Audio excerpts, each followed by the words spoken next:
নমস্কাৰ মোৰ চেনেলৰ অন্য এটা ৰেচিপি ভিডিঅ'লৈ স্বাগতম জনাইছোঁ। আজি এটা খুবেই টেষ্টি আৰু হেল্ডি ৰেচিপি লৈ আহিছোঁ। আজি মই শিঙি মাছৰ জলকীয়া বনাম। ভাবিলোঁ আপোনালোকৰ লগত শ্বেয়াৰ কৰোঁ মইনো কেনেদৰে বনাওঁ। এইখিনি মই শিঙি মাছ লৈছোঁ। মাছখিনি ধৰা মাছেদি কিনা মাছ নহয়। আৰু এইফালে লৈছোঁ মই নৰসিংহৰ পাত।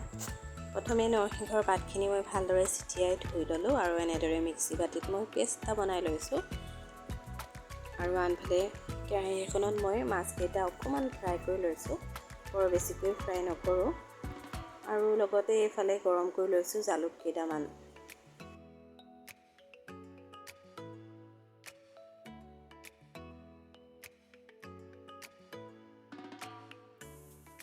আৰু আনফালে ৰেডি কৰি লৈছোঁ বইল কৰি আলু, নহৰু, আদা, পিঁয়াজ, শুকান জলকীয়া, তেজপাত, মান ধনিয়াৰ পাত।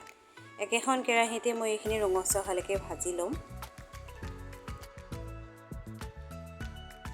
এইখিনি ভালদৰে ভজা হোৱাত ইয়াতে মই জোখমতে হালধি দিছোঁ আৰু আলুখিনি যে বইল কৰি ৰাখিছিলোঁ ইয়াতে দি মই পিচি ৰখা নৰসিংহৰ পাতৰ ৰসখিনি ইয়াতে দি দিছোঁ।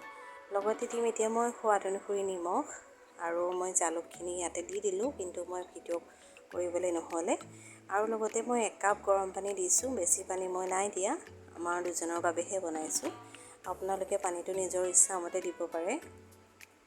গোটেইখিনি দি মই অকণমান সময়ৰ বাবে ঢাকি ৰাখিলোঁ। ঢাকি ৰখাৰ পাছত এইখিনি ভালদৰে উতলিলৈ ইয়াতে মই মাছখিনি দি দিছোঁ। মাছখিনি দিও আকৌ অকণমান সময়ৰ বাবে মই ঢাকি ৰাখিম ভালদৰে উতলিবলৈ। আৰু ফাইনেলি চাওক আমাৰ আঞ্জাখন খাব পৰা হ'ল। খুবেই এটা ধুনীয়া গোন্ধ ওলাইছে। সঁচাকৈ খুবেই টেষ্টি হৈছিল খাবলৈ। আপোনালোকে যদি এনেদৰে খাই চোৱা নাই বনাই খাই চাব, খুবেই ভাল পাব। আঞ্জাখন নমোৱাৰ আগে আগে মই ইয়াতে মান ধনিয়াৰ পাতখিনিও দি দিলোঁ। আৰু আজি আমাৰ নৰসিংহ পাতৰ লগত শিঙি মাছৰ জালুকীয়া খাব পৰা হৈ গ'ল। খুবেই হেল্ডি হয় এই ৰেচিপিটো, খাই চাব আপোনালোকে। মই মাজে মাজে প্ৰায় বনাওঁ এনেকৈ। আজিলৈ মোৰ ভিডিঅ'টো ইমানেই আছিল। মই আশা কৰোঁ আপোনালোকে মোৰ ভিডিঅ'টো চাই ভাল পালে। যদি মোৰ ভিডিঅ'টো চাই ভাল পালে প্লিজ লাইক, কমেণ্ট, শ্বেয়াৰ কৰি দিব। লগতে চেনেলটো যদি ছাবস্ক্ৰাইব কৰা নাই ছাবস্ক্ৰাইব